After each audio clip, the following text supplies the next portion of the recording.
अतः चुनाव में इनको याद आ जाता है, कभी राम याद आ गया, जब कोई बेड़ा पार जिससे नहीं लगता तो कभी राम से अरे भैया देश का हाल क्या है, टैरिफ कितना लगा, चोरी करके कितना जीतोगे, वोट चोरी करके पूरे देश में, कर्नाटक में तुम चोरी किया, महाराष्ट्र में चोरी किया, और चोरी करके जीतने वाला व्यक्ति देश में सरकार चला रहा है। नमस्कार, आप है न्यूज़ फॉर नेशन पर, मैं आपके साथ अभिजीत सिंह। केंद्रीय गृह मंत्री अमित शाह आज बिहार दौरे पर थे। सीतामढ़ी में उन्होंने पुनौरा धाम पर मां जानकी मंदिर का आज विधिवत उद्घाटन है वो किया है, और वहां से आज से भव्य मंदिर का जो बनने का निर्माण है वो शुरू हो गया है। तो वहीं बात करें तो अब इसको लेकर बिहार में सियासत है वो काफ़ी तेज हो गई है, और वहीं पूर्णिया से निर्दलीय सांसद हैं पप्पू यादव वो जमकर बरसते हुए नजर आ रहे हैं अमित शाह पर। और वहीं बिहार में वोटर लिस्ट पुनर्निरीक्षण हुआ है, जिसको खिलाफ लगातार वो कर रहे हैं कि वो सवाल के जवाब क्यों नहीं दे रहे हैं, और वहीं राहुल गांधी को लेकर भी क्या कुछ कर रहे हैं। पप्पू यादव छोड़ जाते हैं उनके पूरे बयानों के साथ।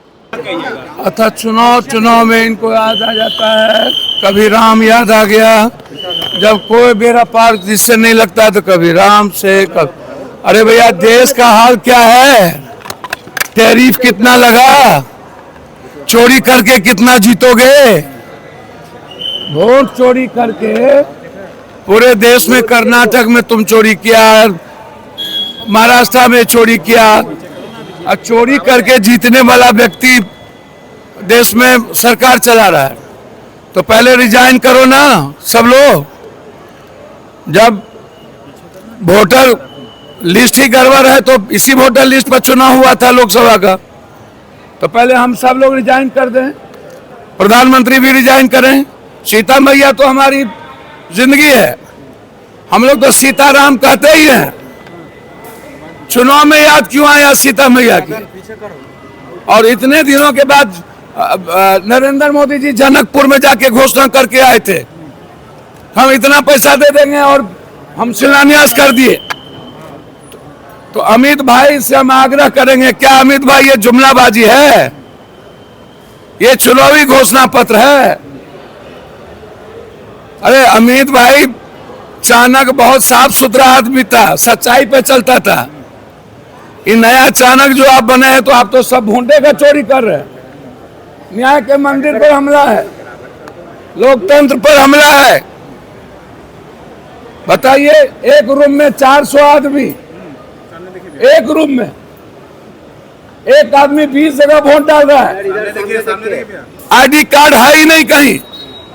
सीसीटीवी फुटेज उड़ा दिया बॉम्बे का, बोला 5:30 बजे के बाद 1 करोड़ वोट हो गया। हाँ, नेता राहुल गांधी जी ने पूछा वो सीसीटीवी कैमरा दीजिए, कहता उड़ गया, डिजिटल दीजिए, उड़ गया। सब कुछ उड़ ही गया देश में। ये देश की जनता के साथ घोर अपमान है, बेईमानी है, डकैती कर रहा है। सीता तो मेरी माँ है, अरे कृष्ण का वंशज है, राम के वंशज है। सनातन हम लोग न जानते हैं, डेली शिव का पूजा करते हैं। ये लोग तो झूठा बेईमान सभी कुछ किसका पूजा करता है? ये तो भगवान को बेचता है। यदि भगवान को याद करता तो ये गरीब का वोट चोरी करता, युवा का वोट चोरी करता। बाप रे बाप, ये लोग तो भैया क्या स्थिति कर दिया देश का, टैरिफ लगा दिया। अब बताइए, ट्रम्प के डर से कुछ बोलता नहीं है, पूरा दवाई कंपनी बर्बाद, पूरा फार्मर्स का बर्बाद।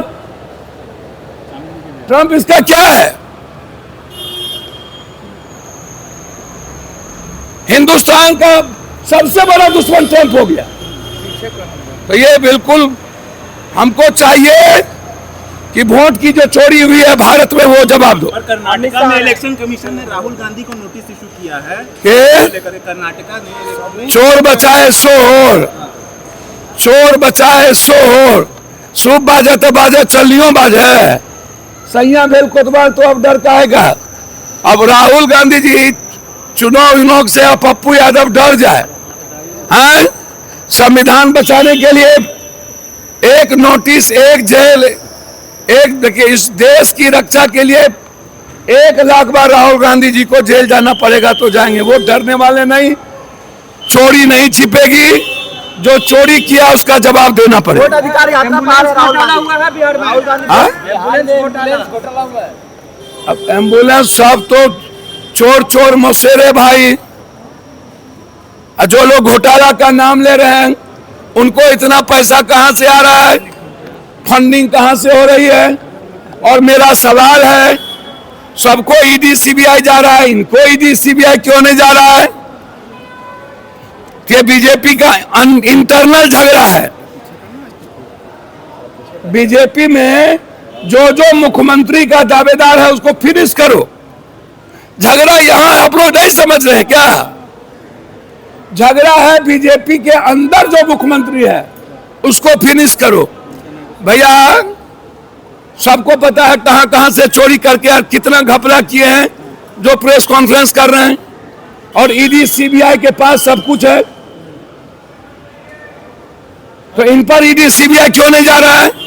ये बीजेपी का गेम प्लान है, दिलीप जी, सम्राट जी, मंगल पांडे को फिनिश करने का गहरी साजिश है। सुन लीजिए, अमित शाह ने कहा है कि घुसपैठियों को आप लोग पनाह देना चाहते हैं, इसीलिए एफआईआर का। अमित भाई से हम पूछना चाहते हैं, 2,70,000 पूर्णिया, 3.5 लाख पटना, इसी घुसपैठिया के आधार पर आप प्रधानमंत्री बने हैं, तो पहले रिजाइन कर दीजिए। और इसमें आप कह रहे हैं नेपाल, म्यांमार, और इसमें ईबीसी, दलित, सबसे ज्यादा नाम कर दिया इन्होंने, ईबीसी, एसटी का, दलित का। तो क्या दलित ईबीसी घुसपैठिया है? और 1 महीना के अंदर इनको कौन सा तुर्की का सैटेलाइट आ गया कि इनको पता चल गया कि 20 लाख वोट मर गया, 37 लाख मिसिंग है और 8 लाख डबल जगह है। अब हमको बताइए, ये सीसीटीवी फुटेज गायब करने वाला पार्टी।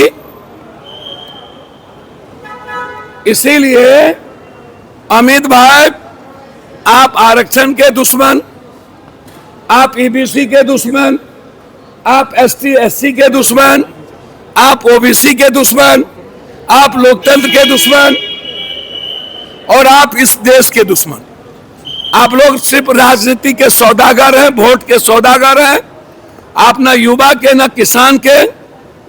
आपको सीता मैया याद आया तो वाल्मीकि जी याद क्यों नहीं आए? तो वाल्मीकि जी का भी मूर्ति करिए। अब सीता मैया और वाल्मीकि जी हम लोग एक हैं। तो सीता मैया का हो गया जनक धाम में, कब होगा? जनकपुर में, जो वादा करके आए थे, बस चला दिया, बस रुकले रह गया, आज तक बस चलबे नहीं किया। क्या झूठा पार्टी सबसे बात। चलिए